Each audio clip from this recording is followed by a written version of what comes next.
마음이 청결한 자는 복이 있다라고 오늘 본문 말씀은 우리에게 말씀해 주고 있습니다. 아, 우리 성도님들 마음이 청결한 자로 어떤 의미일까 생각해 보신 적 있으십니까? 마음이 청결한 자. 마음이 청결하다, 마음이 깨끗하다는 거죠. 영어로는 pure in heart, 어떤 순결하다 뭐 그런 뜻으로도 볼 수가 있겠지만 많은 사람들이 이 시대에 너무 청결하지 못한 사회와 그런 조직, 그런 단체들을 보면서 좀 청결해야 된다. 그런 의미로 많이들 생각합니다. 청결한 사회, 청결한 나라, 깨끗한 지도자, 부패하지 않은 나라, 부패하지 않은 사회성. 이런 것들을 바라보면서 사람들이 어떤 기준을 정합니다. 이 단체는 깨끗해. 저 지도자는 깨끗한 사람이야. 어떤 사람은 청결한 사람이야. 라고 우리 기준에서 사람들을 판단하고 깨끗하다, 순수하다, 순결하다 라는 등등으로 우리가 우리 기준에서 판단하고 정합니다. 그 성경에서 말하는 말도 그런 의미에서 청결한 의미가 있까요? 세상 사람들이 청결하다고 하는 그 청결함이 오늘 우리 주 예수님께서 마음이 청결한 자는 복이 있다라고 말씀하는 그 청결함, 그 깨끗함일까요? 성경이 말씀하는 그런 청결하는 것은 일반 세상 사람들이 말하는 그 청결하고는 의미가 다릅니다. 그 청결하다만 헬라어로 카사스로스라는 말은 원래 금속 재련 시 불순물을 제거하고 하여 순수하고 흠없는 상태를 의미합니다. 그래서 이 순결하다는 것은 어떤 더러움이 없는 상태, 진정성이 온전한 한결같은 마음, 죄로부터 깨끗한 마음, 이것이 순수한, 순결한, 청결한 pure in heart라는 의미입니다. 청결한 의미입니다. 그런 의미에서 우리가 이 청결한 자를 생각해 보기로 원합니다. 이 청결하다는 것은 그렇기 때문에 죄와 연관해서 생각이 돼요. 죄로부터 우리가 깨끗함을 받았다. 그렇기 때문에 이 청결하다는 것은 인간의 의지와 노력으로 되어지는 것이 아닌 전적인 하나님의 은혜와 긍휼로 되어지는 것이 이 청결한 것입니다. 크리스천의 삶 자체가 이 마음이 청결한 자의 삶으로 이어져야 되고 그런 삶을 추구하는 삶이 되어야 된다라고 예수님 말씀하고 계십니다. 오늘 그런 측면에서 우리가 청결해야 되는 것이 무엇이냐? 물론 우리의 삶도 청결해야 됩니다. 그러나 먼저 1차적으로 우리가 생각해 봐야 될 것은 무엇이 청결해야 되냐? 그것을 먼저 봐야 돼요. 그 첫 번째 중에 하나가 마음이다라고 성경이 말씀하고 있습니다. 우리의 삶도 청결하는 것이죠. 그러나 가장 중요한 것은 이 마음의 상태가 어떤 상태에 있는지. 마음이 청결하다. 우리의 어떤 직업이나 뭐 윤리 도덕 가운데 그런 청결함보다도 마음이 청결해야 된다. 그런 생각해 보셨어요? 마음이 어떤가? 나는 그래도 마음이 순수해. 순수하게 살아가려고 노력합니다. 그게 순수한 것일까요? 다시 한번 하나님과의 관계, 예수 그리스도의 관계 속에서 이 마음의 상태를 우리가 점검해 봐야 되지 않을까 생각합니다. 사람들은 마음을 나름대로 긍정적인 면에서 보기도 합니다. 나름대로 내가 최선을 다하며 살아가는 삶을 살아가는 사람들은 도덕적으로 나름대로 깨끗하게 산다고 생각하는 사람, 이 마음에 대해서 그다지 별로 생각하지 않습니다. 그러나 성경이 정의하는 마음이라는 것은 우리가 생각하는 그런 마음하고는 좀 다릅니다. 에레미야 17장 9절에 보면 만물보다 거짓되고 심히 부패한 것은 마음이니 누가 능히 이를 알리요. 사람의 마음이 이 세상에 있는 만물보다 거짓되고 심히 부패하다. 누가 이를 알리요라고 말하고 있습니다. 우리의 마음은 부패한 마음이다라는 거죠. 사람의 심성이 아무리 도덕적으로 살고 아무리 바르게 산다고 해도 그 자체의 마음은 이미 부패했습니다. 왜냐하면 하나님을 떠난 자들의 삶. 그리고 심지어는 하나님을 믿는다고 해도 본질적으로 인간이 가지고 있는 그 마음의 상태는 여전히 죄의 잔재가 남아 있습니다. 예수를 믿고 구원을 받은 자라 할지라도. 그래서 우리는 죄와 싸우는 것이고, 우리의 싸움은 혈과 육에 대한 싸움이 아니라 정세 잡은 영적인 싸움이라고 성경은 분명히 말씀하고 있다라는 것입니다.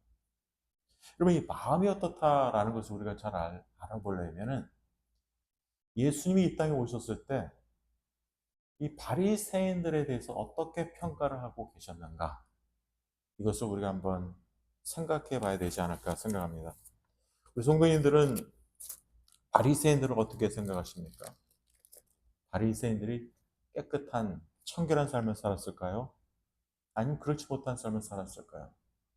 바리새인들은요, 굉장히 종교적인 열정이 있었던 사람들입니다. 성경을 읽고 외우고, 또한 서기관들은 쓰기도 하고 암기도 하고 말씀에 대해서 뿐만 아니라 기도도 열심히 했습니다. 여러분, 그 캘리포니아도 그 정통 유대파 그런 학교, 고등학교가 있습니다. 여기서도 이제 그런 학교를 가보면은 그 어렸을 때 이 토라라고 해서 이 히브리어를 배우고 구약 성경을 배우고 암송하고 그럽니다. 그러면서 또 기도 시간도 있다고 합니다. 유대인 학교 가면 열심히 기도도 한다고 합니다. 그것이 정통 유대인들이 해왔던 관례였기 때문에 그렇게 합니다. 그리고 유대인들을 보면은요, 굉장히 이 나름대로 깨끗한 삶을 살아가려고 합니다. 정결하게, 청결하게 살려고 합니다. 근데 예수님이 오셔서 그렇게 겉으로 보여줬던 외적인 그 청결을 주장했던 그들을 대해서 예수님이 뭐라고 말씀하셨죠? 청결하다고 말씀하셨습니까? 성경에는 이렇게 말씀하고 있습니다. 예수님이 마가복음에 이런 말씀하세요. 또 이르시되 사람에게서 나오는 그것이 사람을 더럽게 하느니라. 속에서 곧 사람의 마음에서 나오는 것은 악한 생각, 곧 음란과 도둑질과 살인과 간음과 탐욕과 악독과 속임과 음탕과 질투와 비방과 교만과 우매함이니 이 모든 악한 것이 다 속에서 나와서 사람을 더럽게 하느니라. 이것이 사람의 본질입니다. 사람을 이렇게 더럽히는 게 이런 것들이 속에서부터 나오는 것들이 사람을 더럽게 한다고 합니다. 그래서 예수님이 뭐라고 말씀하시냐면은 예수님이 또한 이 바리새인들 보고 이렇게 말씀하십니다. 바리새인이 이렇게 잡수시기 전에 손 씻지 아니하는 것을 바리새인들 보고 이상해하는 할 때 예수님이 이렇게 말씀하십니다. 너희 바리새인은 지금 잔 먹는 잔이겠죠. 대접의 것은 깨끗이 하나 너희 속에는 탐욕과 악독이 가득하도다. 어리석은 자들아 겉을 만드시니가 속도 만들지 아니하시느냐. 그러나 그 안에 있는 것으로 구제하라. 그러면 모든 것이 너에게 깨끗하리라. 겉은 굉장히 깨끗이 하려고 합니다. 자기들이 먹는 뭐 대접이나 잔이나, 그리고 심지어는 제사 드리는 그런 어떤 제사를 드릴 때 어떤 규칙이나 율법을 지키는 면에 있어서 굉장히 청결하고 깨끗하게 모범을 보입니다. 근데 예수님의 관심은 거기에 있지 않았다는 거예요. 예수님의 관심은 다른 데 있었다는 거예요. 바리새인을 바라볼 때 예수님은 그 모든 종교적인 그런 것을 행하느냐 안 행하느냐 그런 거에 관심이 없었다. 그런 것을 언급하는 것이 아니라 그들의 중심, 그들의 마음을 보셨다는 것입니다. 그러면 그건 다시 말씀해서 우리에게 굉장히 중요한 걸 가르쳐주고 있어요. 예수님이 보시는 것은 우리의 마음이 없다. 우리가 어떤 마음을 가지고 어떤 태도를 가지고 하나님을 믿고 있느냐. 사실 바리새인들이 하는 그런 어떤 외적인 모습이 그 외적인 모습을 가지고 예수님은 지적을 하는 게 아닙니다. 많은 사람들이 그런 얘기를 해요. 예수님이 이 땅에 오셔서 바리새인들의 잘못된 율법주의 그런 것들 예수님이 바리새인들이 율법을 지켰다, 율법주의라고 해서 그것을 예수님이 율법을 지키는 거에 대해서 잘못을 지적하신 게 아니에요. 율법을 지킨다고 하면서 그들의 마음의 이면 속에 그들의 마음이 하나님과의 하나님에 대한 바른 마음, 이 마음이 있지를 못했다는 거예요. 그 마음이 잘못됐다는 거예요. 그 마음속에서 악한 생각이 나오고 죄악된 생각이 나오기 때문에 바른 마음을 가지지 못하고 하나님 앞에서 바른 마음으로 하나님 섬기지 못했다라는 거예요. 그러니까 겉으로 우리가 많은 경우에 신앙생활 하면서 이 겉으로 하는 우리의 모든 종교적인 행동, 행위 이런 것들에 사람들이 많이 관심을 가지고 그것을 하고 사람들을 평가합니다. 아, 저건 참 경건한 사람이야. 아, 저 사람 참 믿음이 좋은 사람이야. 저 사람 기도도 많이 하고 성경도 읽고 뭐 헌금 봉사 너무 헌신적이야. 우리는 그걸 가지고 겉으로 평가합니다.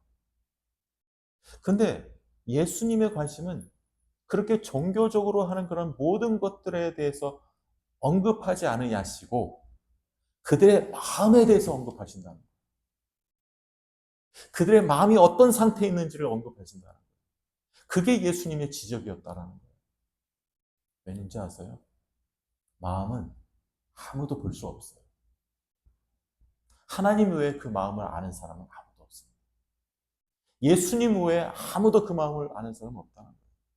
예수님 성자 하나님이시기 때문에 그 마음을 가장 잘 꿰뚫어 보실 수 있는 분이시다. 뭐 우리가 신앙생활 할 때 가장 중요한 게 뭐냐면 여러 가지 우리가 행동도 하고 봉사도 하고 뭐 여러 가지 경건의 삶도 살아갑니다. 그러나 그 가운데서도 우리가 하나님이 무엇을 보고 계시느냐 이것을 봐야 됩니다. 우리의 마음, 우리의 심적인 상태 이것을 하나님은 관심을 가지시고 바라보신다. 그 마음이 어떠한 상태에 있느냐, 죄악된 상태에 있느냐, 외식적인 마음을 가지고 있느냐. 바리새인들 그래서 이 바리새인들의 가장 중요하게 잘못된 게 뭡니까? 외식한다, 위선이다. 이게 뭐냐면요, 위선이라는 것은 겉과 속이 다른 것입니다. 거짓된다는 거예요. 이 히포크리스라고 그러죠. 히포크리트. 이게 뭐냐면 바리새인들 겉으로 막 하나님을 섬기고 막 그럽니다. 예배도 드립니다. 제사도 드립니다. 또 굉장히 경건하고 깨끗하고 청결한 삶을 삽니다. 근데 그 마음속은 겉으로 보여주는 것과 다르다는 거예요. 그 마음속에 죄악이 가득한 삶을 살아가고 있다는 것이죠. 마음의 문제라는 것입니다. 그것을 예수님은 지적하는 거예요. 그래서 예수님이 수많은 사람들 바리새인들을 지적할 때 그들의 그런 종교적인 행위나 그런 모습들을 지적하는 것보다도 그들의 이면에 그들의 마음이 하나님과의 어떠한 관계를 가지고 있느냐, 그 관계를 가지고 있지 못할 때 그런 부분에 대해서 예수님이 지적을 하고 계신다는 거예요. 오늘 그렇다면 똑같이 우리에게도 적용이 된다는 것이죠.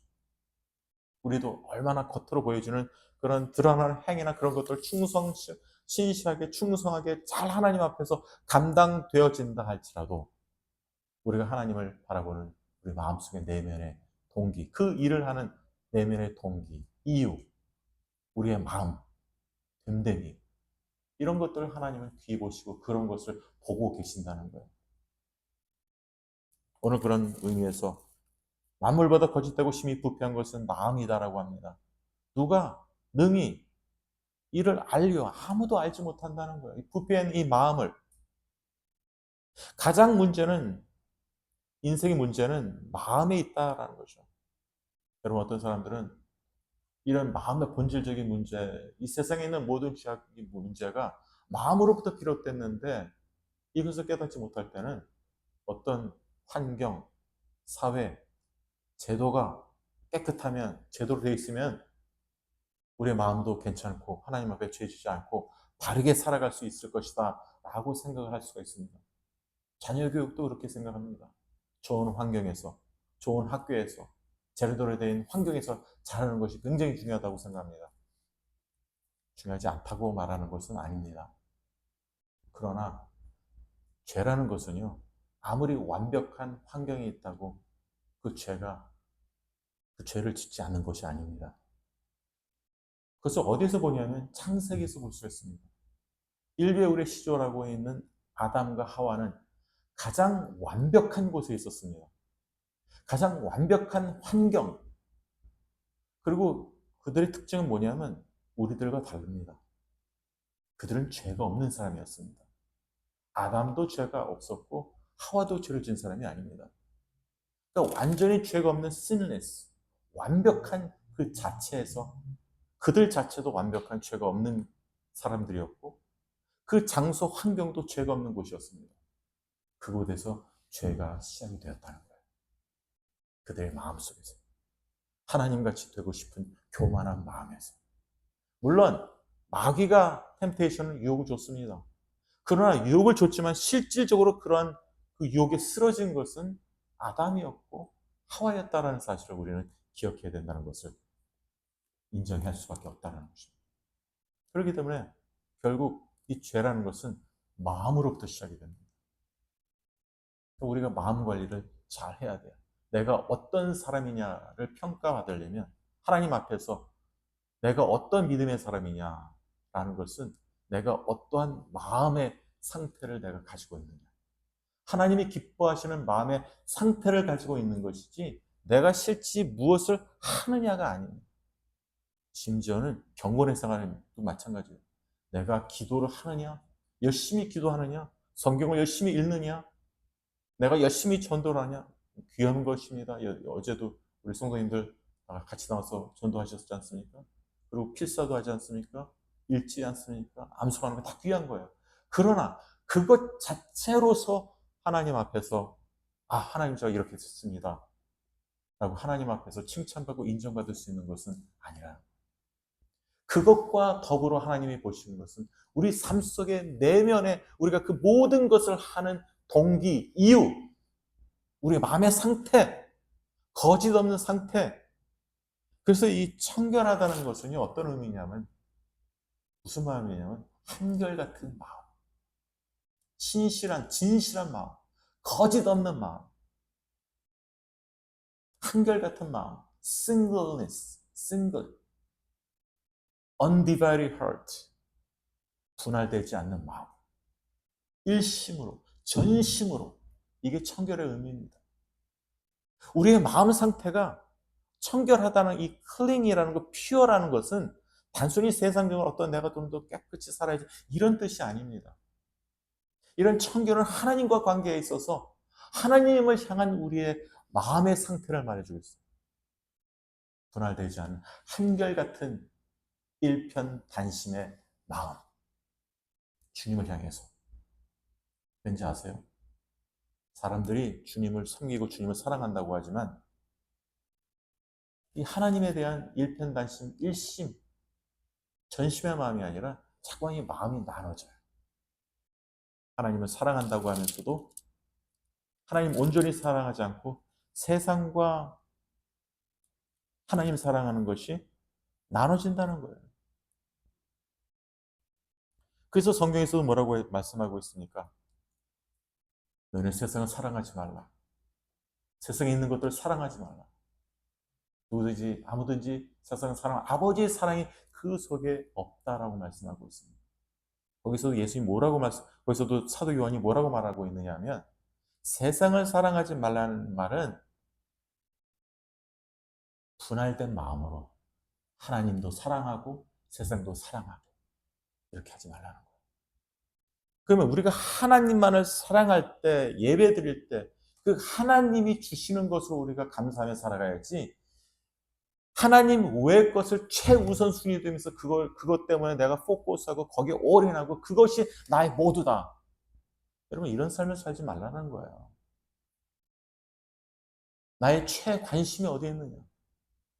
나의 최관심이 하나님께 둬야 된다는 거예요. 마음 중심에 하나님을 두고 일편단심으로 하나님을 사랑하며 하나님을 경외하며 하나님을 예배드리는 그런 삶을 살아가야 된다라고 성경은 말씀하고 있습니다.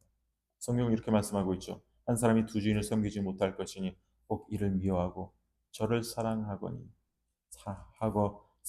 혹 이를 중히 여기고 저를 경히 여김이라.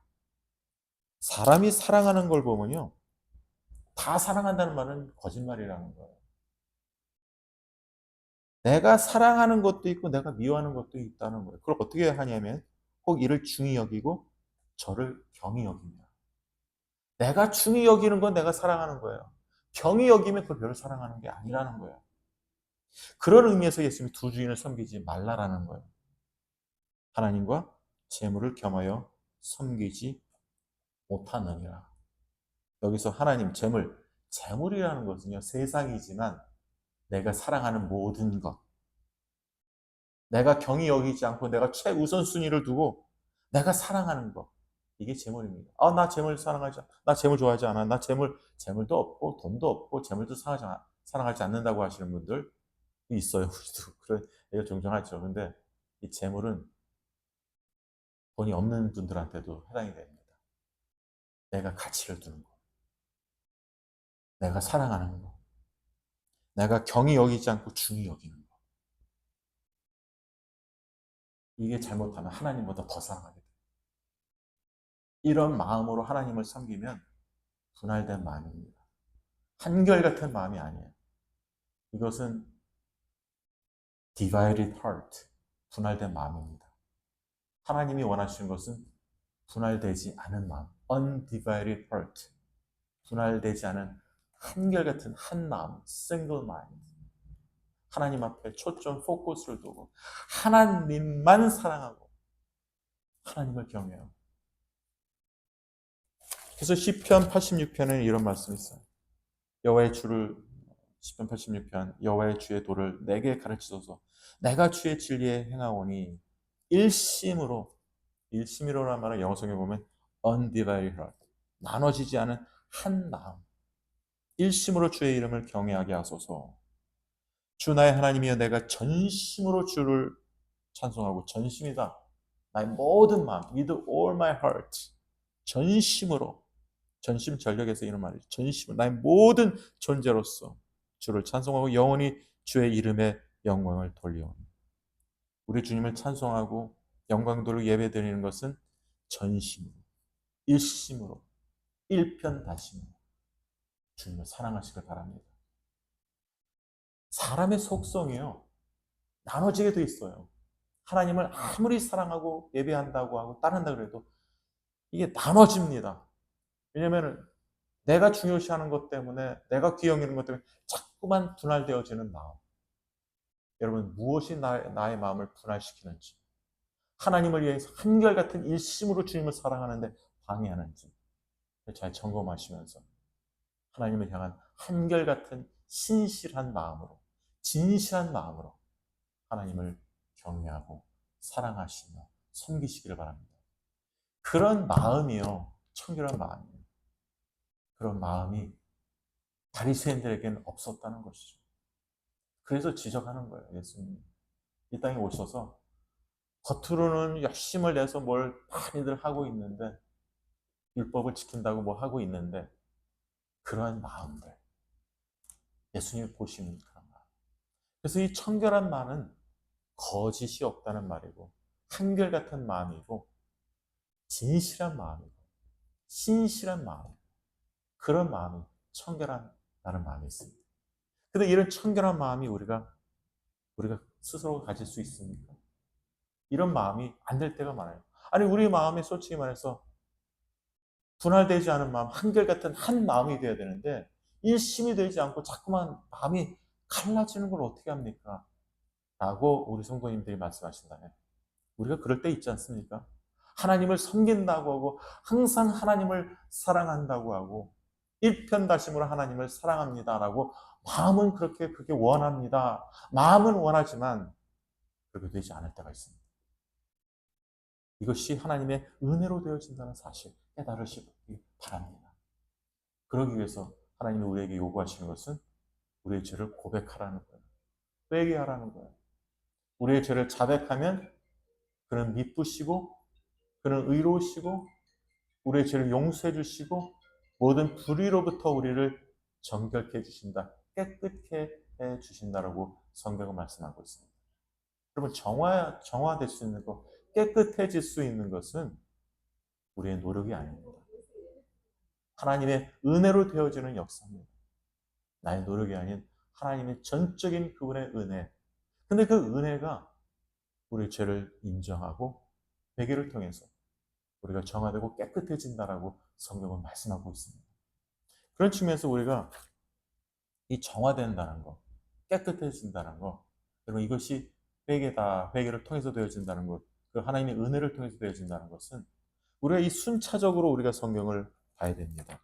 마태복음 5장에 보면은 이렇게 마음이 청결한 자를 처음에 언급하지 않고 처음에는 이 뭐라고 했습니까? 심령이 가난한 자는 복이 있나니.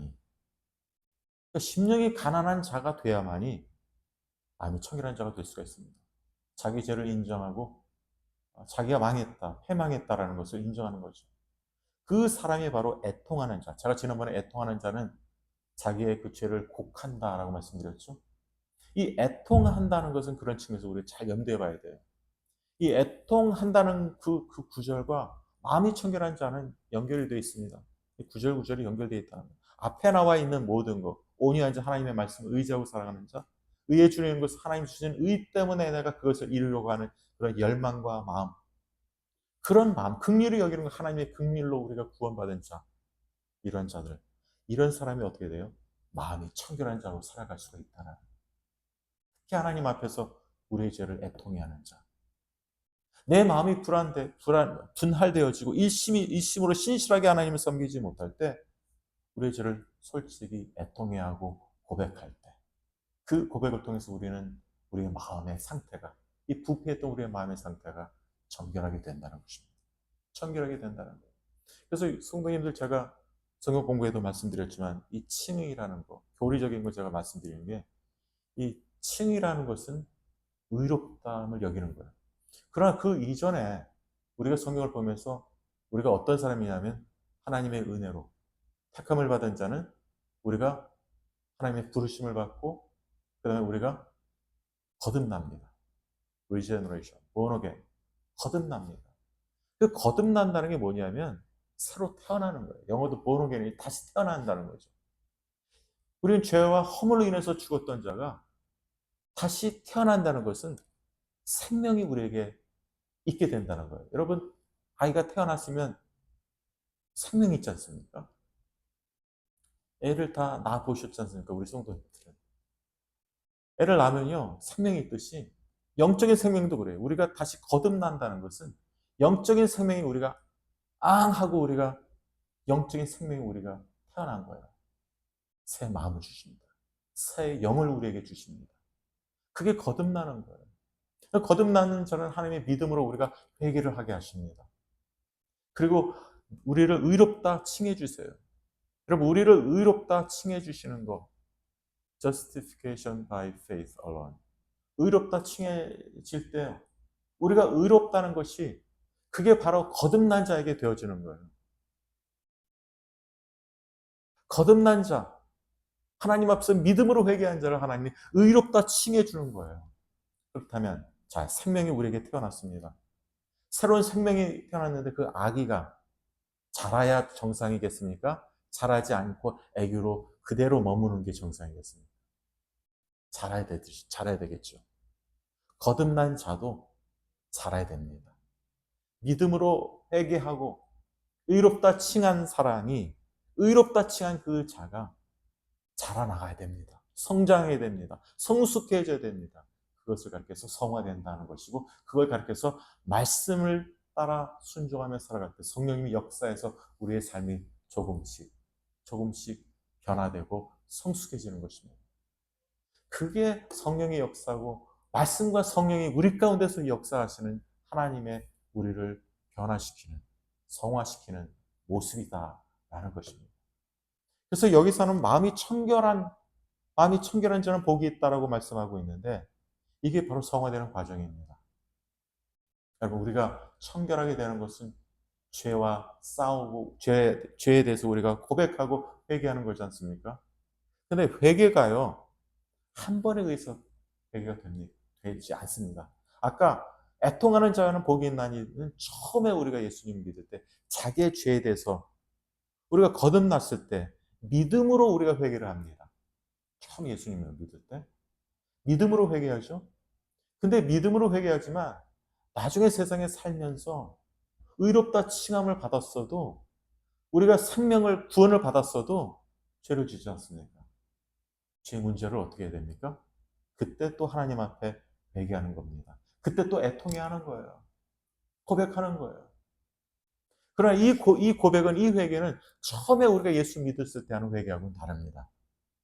내가 예수님을 믿지 못했을 때, 내가 영광의 주님을 몰랐습니다 하고 돌이키는 이 회개는 처음 우리가 할 때 하는 믿음으로 회개를 하고 우리가 생명을 얻고 난 다음에 이 두 번째 하는 회개는 그 회개를 통해서 하나님이 우리를 성화시키고 변화시키고 성숙하게 하시고 우리를 자라가게 하시는 거예요. 그러니까 여러분 생각해 보세요. 아기가 자라야 되듯이 우리도 점차적으로 우리도 자라야 되는 거예요. 성장해야 되는 거예요. 그것이 우리의 성화의 모습이고 여기서 청결한 마음이 청결한 자 그런 자의 모습이다라는 거예요.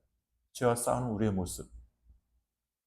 죄와 타협하는 자가 아닌 하나님 앞에서 이 죄를 청결하고 그대로 고백하는 사람들.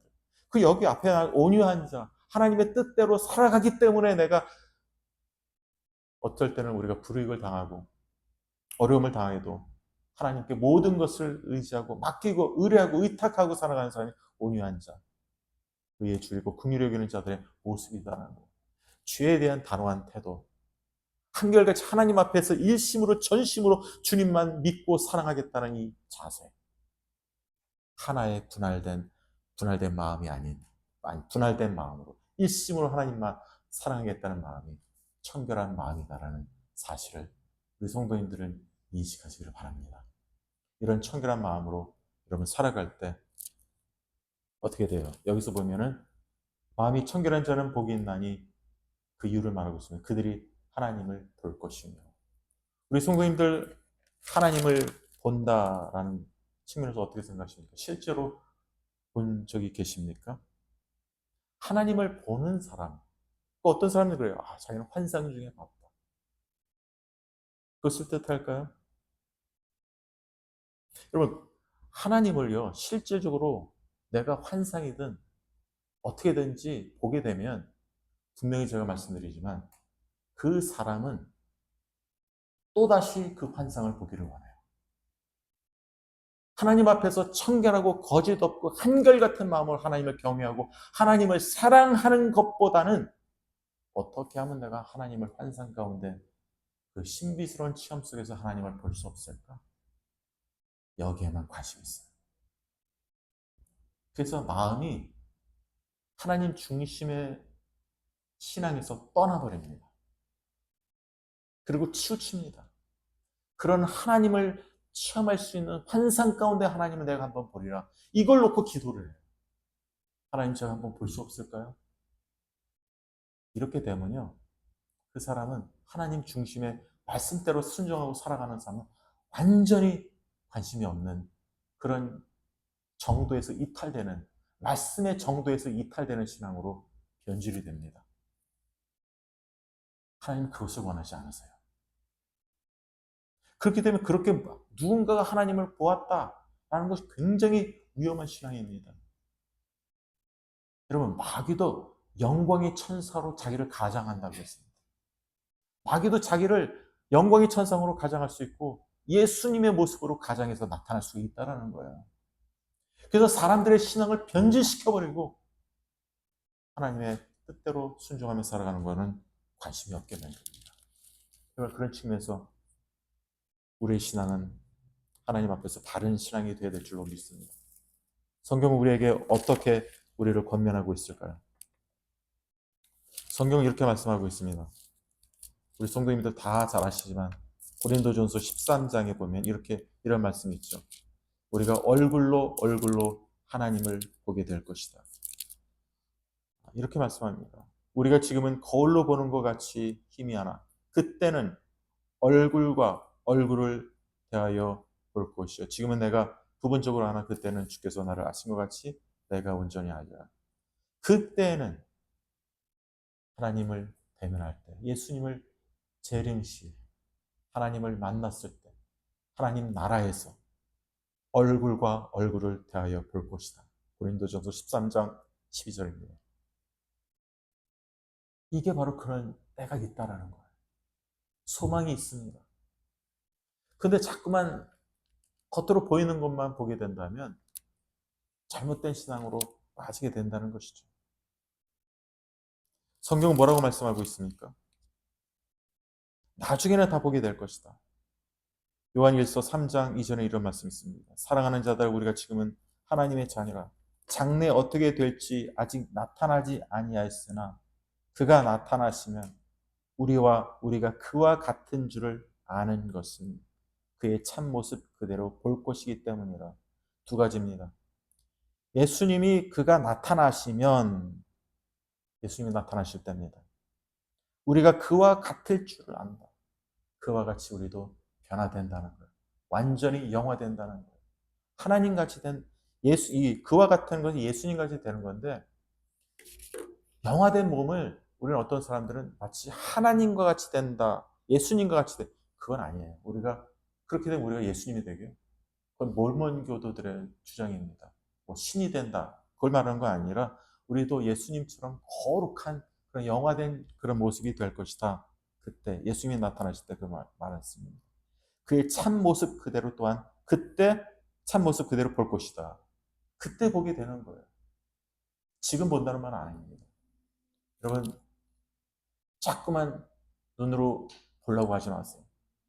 성경은 하나님을 볼 수 없다고 말씀하고 있습니다. 심지어 모세도 자기한테 하나님을 보여달라 그럴 때 등을 보여주지 않았습니까? 그게 뭐냐면은 얼굴을 보여주지 않고 등을 보여주는 거는 하나님을 대면할 수 없다라는 거예요. 하나님을 볼 수 없다는 말을 그렇게 표현해 주시는 거예요. 아무도 그를 본 사람은 없다라고 성경 말씀하고 있습니다. 그렇기 때문에 우리의 신앙생활은 이렇게 돼야 될 줄 믿습니다. 베드로전서 1장 8절. 예수를 너희가 보지 못하였으나, 못했다고 합니다. 이 베드로전서에 나와 있는 사람들. 그러나 그게 중요한 게 아니다, 이런 말입니다. 예수를 너희가 보지 못하였으나, 그러나 그런 말이죠. 사랑하는도다. 보지 못했지만 사랑하는도다. 이제도 보지 못하나 믿고 말할 수 없는 영광스러운 즐거움으로 기뻐하니 믿음의 결국 곧 영혼의 구원을 받음이라. 구원받은 사람, 영혼의 구원을 받은 사람은요, 하나님을 보지 못해도, 예수님을 보지 못해도 괜찮다는 거예요. 그게 중요한 것이 아니라 보지 못했지만 사랑하고, 보지 못했지만 믿고 말할 수 없는 영광스러움으로 즐거워하고 기뻐하는 것, 그것이 바로 믿음의 결국이요, 영혼의 구원을 받은 것이다. 여러분, 영혼의 구원을 받은 사람은 보지 못해도 예수님을 사랑하고 믿고 즐거워하고 영광스러운 즐거움으로 기뻐하는, 이 기쁨에 참여하는 자다라고 말씀하고 있습니다. 저는 성도님들, 이 베드로전서 1장 8절이 우리 성도님들의 고백이 되기를 바랍니다. 주님을 보지 못했지만 사랑하시기를 바랍니다. 이제도 보지 못하나 믿고 말할 수 없는 영광스러운 즐거움으로 기뻐하시기를 축원합니다. 그것이 믿음의 결국이요 곧 영혼의 구원을 받은 것이다 라고 성경은 말씀하고 있습니다. 그런 의미에서 우리는 주님을 볼 것입니다. 우리가 우리의 눈으로 대면하고 보지는 못하지만 우리가 믿음의 눈으로 주님을 바라보는 줄로 믿습니다. 제가 한 구절만 더 말씀드리고 싶어하는 말씀이 있습니다. 성경에 보면요, 히브리서에 그런 말씀이 있습니다. 모세에 대해서 언급할 때, 이 모세가 다, 히브리서가 다 믿음장 아닙니까? 근데 여기서 모세에 대해서 언급하면서 그렇게 말씀하고 있습니다. 이 모세라는 사람은 히브리서 11장에 나와 있는 말씀인데 이렇게 말씀하고 있습니다. 그리스도를 위하여 받는 수모를 애굽의 모든 보화보다 더 큰 재물로 여겼으니 이는 상 주심을 바라봄이라, 그렇게 말씀하고 있습니다. 근데 그 다음 구절입니다. 믿음으로 애굽을 떠나 왕의 노함을 무서워하지 아니하고 곧 보이지 아니하는 자를 보는 것 같이 하여 참았으며. 이 보이지 아니하는 자를, 누가 보이지 아니할까요? 하나님이 보이지 않았다는 거예요. 하나님이 보이지 아니하는 자를 보는 것 같이 하여 자기의 그 어려운 고난을 참았다는 거예요. 애굽에서 그가 살인죄를 저질렀지 않습니까? 광야로 도망쳤습니다. 그곳에서 참으면서 인내하면서, 그리고 또한 이스라엘 백성들 출애굽했지 않습니까? 얼마나 많은 고난을 그가 경험했습니까? 그 물론 여기서 애굽 떠나 왕의 노함을 무서워하지 아니하고 광야에서 그 고난의 삶을 살아가면서 결정적으로 그가 인내하고 참을 수 있었던 것은 보이지 아니하는 자, 하나님을 보는 것 같이 하여 참았다. 이게 뭐예요? 믿음으로 참았다는 거예요. 보이지 아니하는 자를 보는 것 같이 하는 것. 이게 믿음이라는 거예요. 이런 믿음으로 우리 성도님들 주님을 바라보며, 하나님을 바라보며 믿음으로 인내하시고 믿음으로 하나님을 바라보시며 믿음 안에서 승리하시는 성도님들 되시기를 간절히 소원하고 축원합니다. 기도하겠습니다.